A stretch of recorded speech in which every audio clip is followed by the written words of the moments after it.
The 4% rule leaves you basically praying, "Dear God, kill me before I run out of money." That's not a good way to live.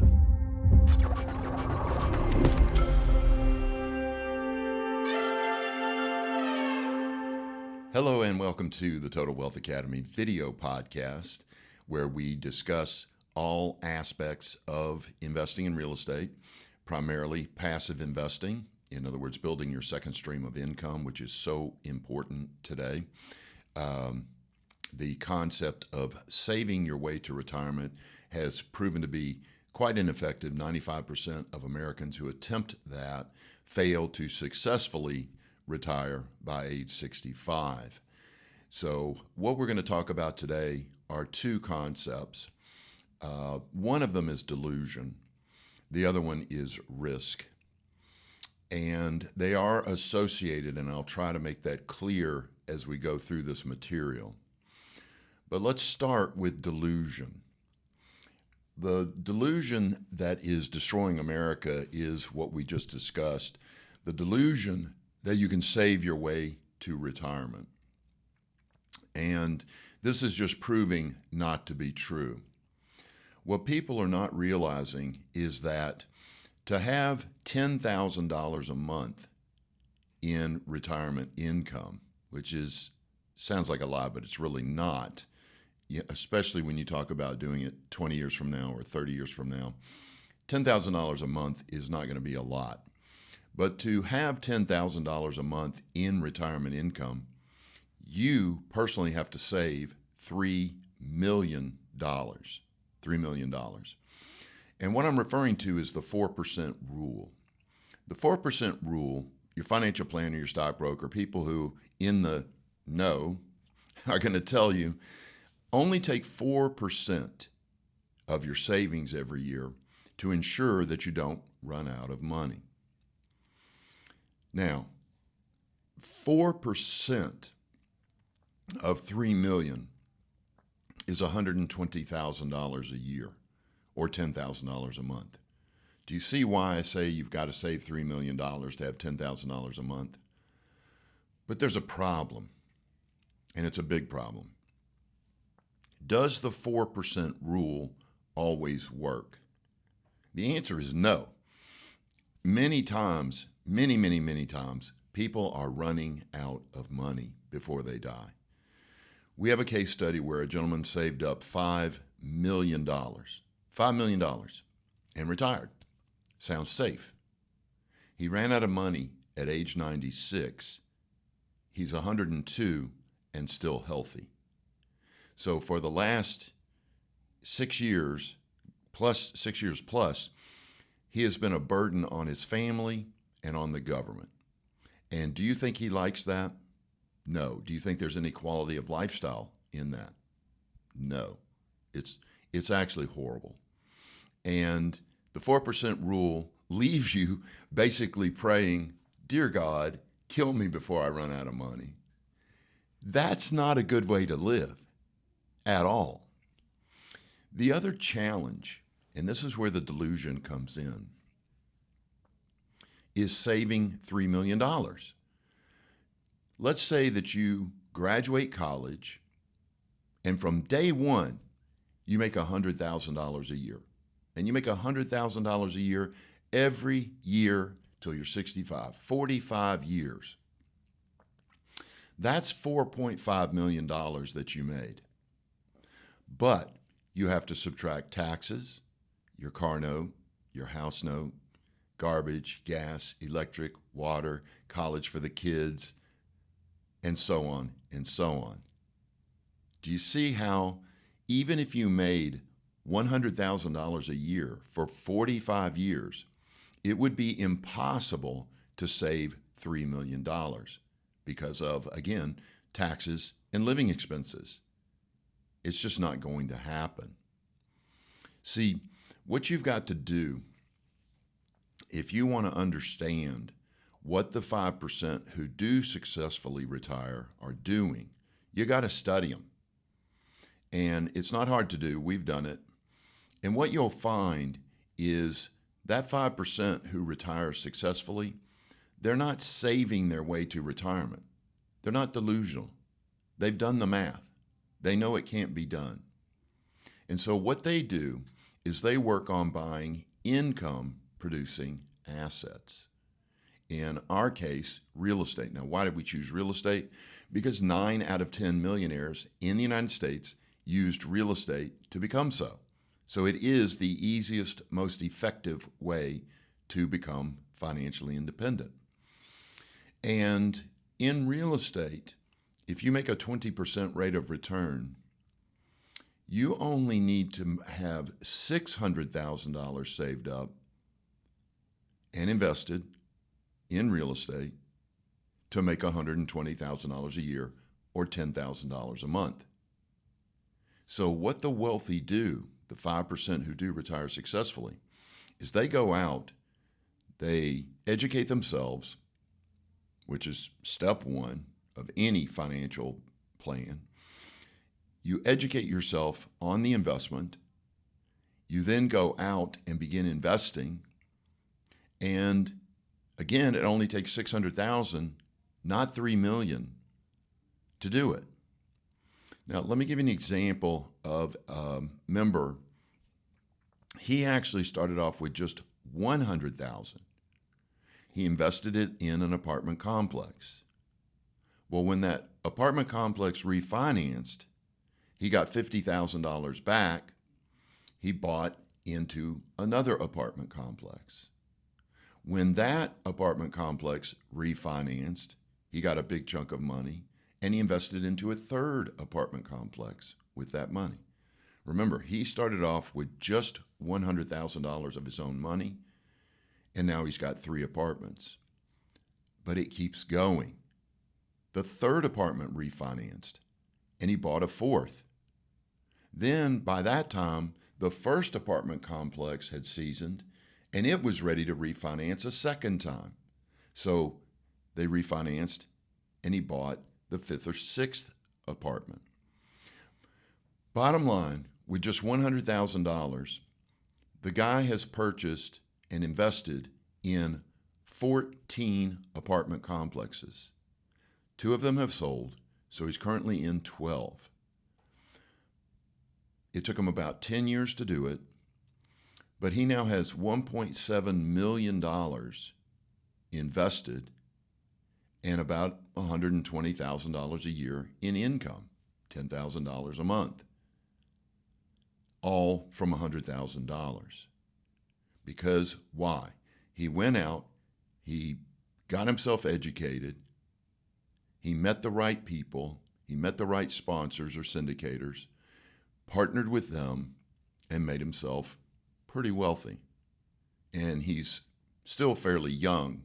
That $120,000 a year is probably going to turn into $200,000 a year by the time he retires.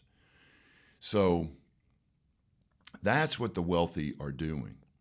Another form of delusion, again, delusion number 1 is, I'm just going to save my way to retirement. It doesn't work. The average savings for a 65-year-old in the United States is $400,000. Women live 20 years in retirement. 400,000 divided by 20 years, it's about $20,000 a year. Nobody's retiring on $20,000 a year. So that's delusion number 1. Delusion number 2 is not admitting that you're not in the financial position you want to be in. It's the delusion that it'll work out. Everything's going to be okay. The president will help me. The Congress will help me. The government's going to take care of me. Social Security is going to take care of me. These are all delusions. I'm not saying that Social Security won't be there, but you've got to understand, Social Security, I think the average check is under $2,000 a month. That's not going to allow you to retire and have a quality lifestyle. So what you want to do is look yourself in the mirror and go, I am not in the financial position I want to be in, and I'm going to make some changes to get in the financial position that I want to be in. And that begs a couple of questions that we ask on an annual basis. But if you're discovering right now that you're kind of in a delusional state, these are 3 questions that you need to ask yourself. 1, are you in a better position today than you were 1 year ago? 1 year ago. Are you in a better financial position than you were a year ago? And the sad case for the average American is no. The answer is no. Most Americans are more in debt 1 year later than they were a year ago. I think in 2026, they're saying that the average American's credit card debt went up $6,000. So they're actually in a worse financial position than they were the previous year. Now, some of you are saying, no, I'm in the same financial position that I was a year ago. Hadn't gotten better, hadn't gotten worse. I got bad news for you. That's delusional as well. See, if you're in the same financial position that you were a year ago, you're actually in a worse financial position than you were a year ago. Why? Because a year of your earning ability is gone. It's gone. Another year has passed. Another year of your life, gone. Earning ability, gone. Money, gone. It's all gone. You're actually in a worse financial position than you were a year ago. And that leads to the second question. If you keep doing what you're doing, will you be in a better financial position 1 year from today? If you keep doing just what you're doing, you're going to be in a better financial position in 1 year, or you're going to be in the same or worse? And again, for most people, the answer is, man, if I keep doing what I'm doing, I'm going to keep getting what I'm getting. And yeah, I'll be in the same or worse financial position in 1 year. Again, watch out for delusion. Delusion doesn't want you to think about this. Delusion doesn't want you to face the facts. It wants to just hunky-dory, happy joy, everything's great, it'll all work out. It's not going to work out. No one's coming to save you financially. You've got to take care of this yourself. And that leads to the third question. Realizing that if you keep doing what you're doing, you're going to be in the same financial position that you were a year ago, a year from now. You got to change. And that's the third question. What am I going to do differently this year than I did last year? What are you going to do differently? That's the only thing that's going to change your financial position, is to do something differently. And that's what the members of Total Wealth Academy are doing. They're buying income-producing assets, either groups of single-family houses, or we're buying big apartment complexes and investing in those passively. We're doing something different. And as a result, we're becoming financially independent, while the average person is going further and further into debt. So watch out for delusion. Watch out for delusion in all its forms. Now, here's the third delusion. The first one is, thinking you can save your way to retirement. The second one is thinking that everything's okay and it's going to work out. The third one is thinking you can change your life without risk. Risk. That's a delusion. And the reason it's a delusion is for the simple fact that everything is risky. Everything. Everything you do every day, all day long, has risk associated with it. I want you to think about this. If you get up and go drive to the grocery store, is that risk? The answer is yes. You could be rear-ended, paralyzed for life. Asking that beautiful girl out. Risky. She could say no, embarrass you in front of your friends. There's risk there. Or worse, she could say yes and then turn out to be a psycho in 2 months. There's risk involved. Everything is risky. What you've got to understand is there's not one thing of value on this planet that isn't on the other side of risk. you've got to take risk. I also hear people bragging, I'm risk adverse. My husband's the risk taker, or my spouse is the risk taker. My wife's the risk taker. I'm not the risk taker. Then your life's going to suck because everything's risky. If you want anything out of life, you've got to take risk. Now, it's got to be calculated, educated risk, but you've got to take risk. The problem with the average American is they think they're not taking risk.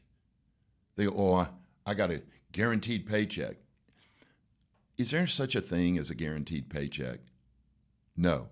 Having a job as your sole source of income is the highest risk position you can be in the United States.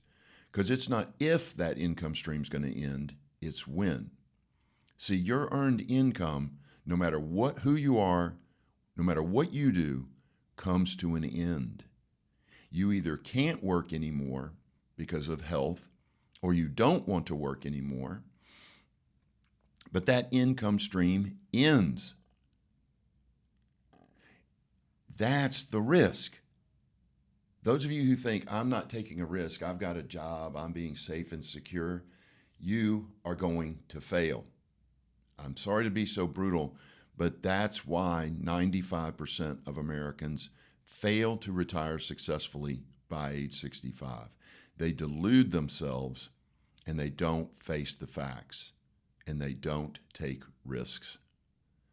Now, the key to my success, my effectiveness, has been that I always took the risks that would take me where I want to go. And those were the only risks that I took. The problem with most of you, and why you don't like risk, is because you've taken risks that won't take you where you want to go, such as having a job as your sole source of income.